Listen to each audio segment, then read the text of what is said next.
तो ऐसे ऐसे कुत्तों को इतना मारिए जहां मिले मारिए। ठीक, जो भी महापुरुष हो उनके बारे में अगर कोई अनर्गल बात बोलता है तो सीधे मारिए, कोई निसंकोच मत कीजिए, कोई बात मत सोचिए और लात जूते से कमी मत कीजिए, क्योंकि आप अगर वोट देते हैं तो आपके भावनाओं को आहत करने का कोई अधिकार उनको नहीं है इस लोक तक। और कतई नहीं बर्दाश्त करेंगे कि मेरे राष्ट्र के लिए जो दूसरे देश में संदेश जाके पहुंचाने का काम कर रहा है उसको हम लोग अंत में हथियार राजपूत क्षत्रिय समाज उठा लेगा।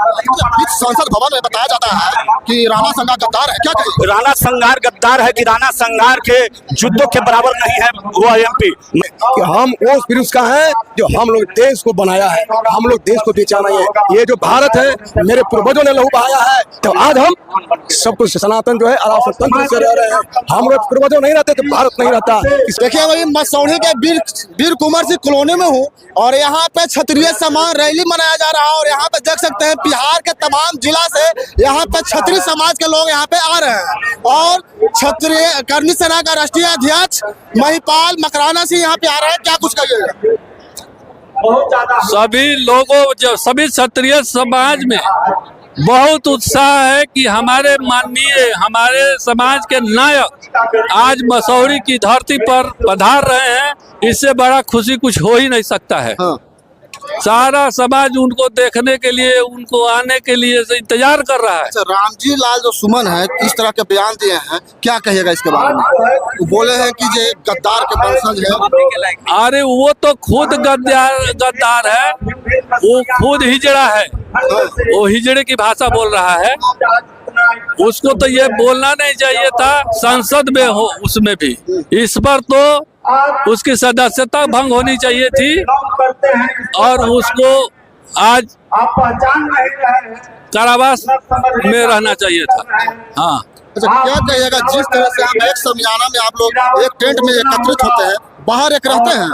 हाँ, तो एक है तब ना है एक साथ जुटे हैं। अच्छा, एक है तभी ना एक मंच पर हम लोग जुटे हुए हैं। अच्छा, इतना बड़ा बड़ा रैलियां जो पटना गांधी मैदान में किया जाता है, बापू सभागार में किया जाता है, लेकिन मसौढ़ी के धरती को क्यों चुना गया? मसौढ़ी के धरती को इसलिए चुना गया कि यहाँ दूर दूर गांव के बहुत से राजपूत बड़ी बड़ी गांव संख्या में हैं और एकजुट हम लोग हुए हैं। ऐसा रैली, ऐसा माहौल, ऐसा मीटिंग हम लोग कई बार यहाँ कर चुके हैं। कितना संख्या में लोग आ रहे हैं? लमसम 5,000 से ऊपर की संख्या में लोग आ रहे हैं। और देख सकते हैं हाथ में तलवार लिए हुए हैं, पगड़ी बांधे हुए हैं और बोल रहे हैं कि हम लोग राजपूत हैं जो एक है और एक थे अब एक रहेंगे। क्या कुछ कहिएगा? सपा के जो सांसद हैं रामजी लाल सुमन, उसके बारे में क्या कहिएगा? बोलते हैं कि ये गद्दार के वंशज है। वो उन्हें इतिहास के बारे में कुछ मालूम ही नहीं है। वो इस तरह से बात कर रहे हैं जैसे कोई अनपढ़ आदमी की तरह है। उन्हें जो बनावटी इतिहास जो दिखाया गया है हमारे कांग्रेसी के द्वारा, उसी बनावटी इतिहास को पढ़ के वो अपना वक्तव्य दे रहे हैं। इससे ज्यादा मैं अपनी वाणी को विराम देता हूं। और यहाँ पे देख सकते हैं राजपूत समाज के कुछ युवा लोग हैं, उससे हम जाने का प्रयास करेंगे।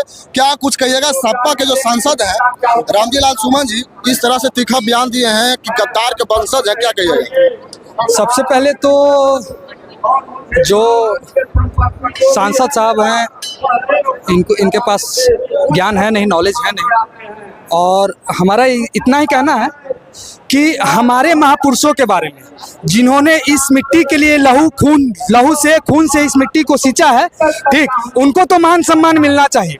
अगर 70 सालों में जो भी पॉलिटिकल नेता अगर ठीक पैदा लिए हैं वो अपने अपने बड़े बड़े होर्डिंग और स्मारक बनवाते जा रहे हैं, उनका बहुत सम्मान हो रहा है, हर जयंती मना जा रहा है। लेकिन हमने जब से रजवाड़ा छोड़ा, राजतंत्र को दिया, राजतंत्र से लोकतंत्र में परिवर्तन किया, उस समय के बाद से हमें न इस देश में सम्मान मिला न अधिकार मिला।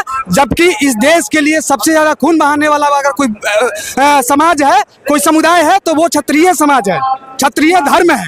ठीक, ये कृष्ण का वचन है।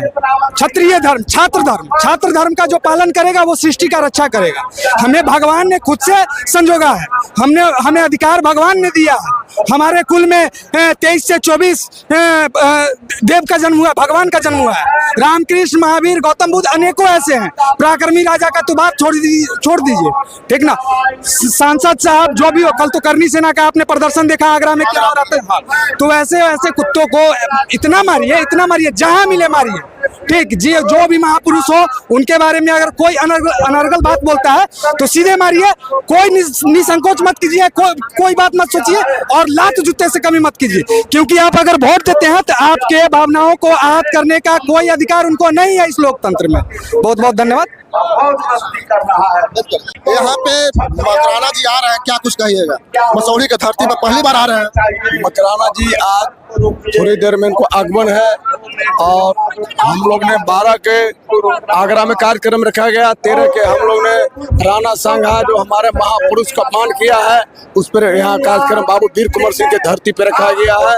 और राणा सांघा को हम लोग वीर कुंवर सिंह की धरती से जरूर जवाब देंगे कि हम उस पुरुष का है जो हम लोग देश को बनाया है, हम लोग देश को बेचा नहीं है। ये जो भारत है मेरे पूर्वजों ने लहू बहाया है, तो आज हम सब कुछ सनातन जो है आराम तंत्र से रह रहे हैं। हम लोग पूर्वजों नहीं रहते तो भारत नहीं रहता। किसी मंदिर और मस्जिद में जाकर के आपको फतवा करने पड़ता। और जो भी बाबर की राज था, जो भी मंदिर था वो कन्वर्ट में कर दिया, मस्जिद कर दिया। आज हमारे वही राजा देखिए जोगी जी बने कि पूरे जो है मस्जिद और मंदिर में बन रहा है। तो हम लोग को जब जो मौका मिला है तो देश के हित में काम करते हैं, सारे समाज का हित में करते हैं, अपना घर के हित में काम नहीं करते। कितनी संख्या में आ रहे हैं लोग? हम लोग तो यहाँ हजारों 2000 10,000 की संख्या में बिहार से पूरे हम लोग करीब 3-4 जिला से हम लोग आ रहे हैं। और सभी हम लोग भाई अभी वहीं रहे, आवागमन हो रहा है, हम लोग पूरे से मिल करके और राणा सांघा को जो अपमान किया है उसको मुंह तोड़ जवाब देंगे। गद्दार बोला गया है। गद्दार वो है कि जिसने हमारे राणा सांघा ने आज बाबर को खदेड़ कर, औरंगजेब को खरीद कर, मुगल को खरीद कर, जब देश के जरूरत आया है तो क्षत्रिय नहीं आक्रमित को भगाया कोई? जी बोलिए। अंग्रेजों को मेरे पूर्वज ने भगाया, बाबर को मेरे पूर्वज ने भगाया, औरंगजेब को मेरे पूर्वज ने भगाया, मुगल को मेरे पूर्वजों ने भगाया। तो देश जो है ये हमारा पूर्वज का खून से बना हुआ है, किसी और का नहीं। बाकी हाँ, हम लोग जो है पूरे सनातन को लेकर चलते हैं कि आज राणा सांघा नहीं रहते तो आज हिंदू नहीं रहता। किसी मस्जिद में जाकर के हम लोग को नमाज अदा करने पड़ जाता। आज उन्हीं का दिन है कि सीना चिढ़ के कह रहे हैं कि मैं हिंदू हूँ। चलिए, बोल रहे हैं कि देश के लिए है, जो राजपूत समाज है जो त्याग किया है, देश बचाने के लिए लड़ा है, मुगलों से लड़ा है, मुगलों का भगाया है, राजपूत समाज देश बचाने में अहम भूमिका निभाया है। और देख सकते हैं यहाँ पे स्टेज है जो सजा हुआ है, यहाँ पे करनी सेना का राष्ट्रीय अध्यक्ष महिपाल मकराना जी आ रहे हैं। और देख सकते हैं पंडाल है, कुर्सी लगा हुआ है यहाँ पे लोगों के आने के लिए, बैठने के लिए। और यहाँ पे देख सकते हैं मुरेठा बांध के यहाँ पे लोग बैठे हुए हैं, हाथ में तलवार लिए हुए हैं, जय भवानी का नारा लगा रहे हैं। क्या कुछ कहिएगा? जय माँ भवानी। इतने कहिएगा। जय माँ। महिपाल मकराना जी यहाँ पे आ रहे हैं। राजपूत एकता जिंदाबाद। कोई पंडाल में कि बाहर भी? बाहर भी। बाहर भी। क्या कहिएगा सर? मसौढ़ी के धरती पे आ रहे हैं महिपाल सिंह मकराना। हाँ, ये जो देश में त्रुटियां चल रही है, राष्ट्रवाद के खिलाफ लोग, जनता जो नेता लोग कर रहे हैं उसके विरोध में हम लोग उतरेंगे और कतई नहीं बर्दाश्त करेंगे कि मेरे राष्ट्र के लिए जो दूसरे देश में संदेश जाके पहुंचाने का काम कर रहा है उसको हम लोग अंत में हथियार राजपूत क्षत्रिय समाज उठा लेगा। संसद भवन में बताया जाता है कि राणा संघार गद्दार है, क्या कहिए? राणा संघार गद्दार है कि राणा संघार के युद्धों के बराबर नहीं है वो एमपी। मैं संदेश देना चाहता हूं कि वह सुमन को जिस क्षेत्र से जीत के आता है वह सभी जनता को निगलेक्ट कर देना चाहिए। ऐसे वीर पुरुष के विरोध में जो बोला है यह क्षत्रिय समाज बर्दाश्त नहीं करेगा। कितने संख्या में लोग यहाँ पे आ रहे हैं? कितने संख्या में लोग यहाँ पे आ रहे हैं? कितने संख्या में लोग यहाँ पे आ रहे हैं? यहाँ 2 लाख से कम नहीं होंगे। आपका क्या नाम हुआ? राजा राम सिंह उर्फ राजा बाबू। कहाँ से हैं? हम पालीगंज प्रखंड पिंजरावा। चलिए, बिहार के तमाम जैसे लोग यहाँ पे आ रहे हैं, आप लोग क्या सोचते हैं कमेंट करके जरूर लिखिएगा। जय हिंद।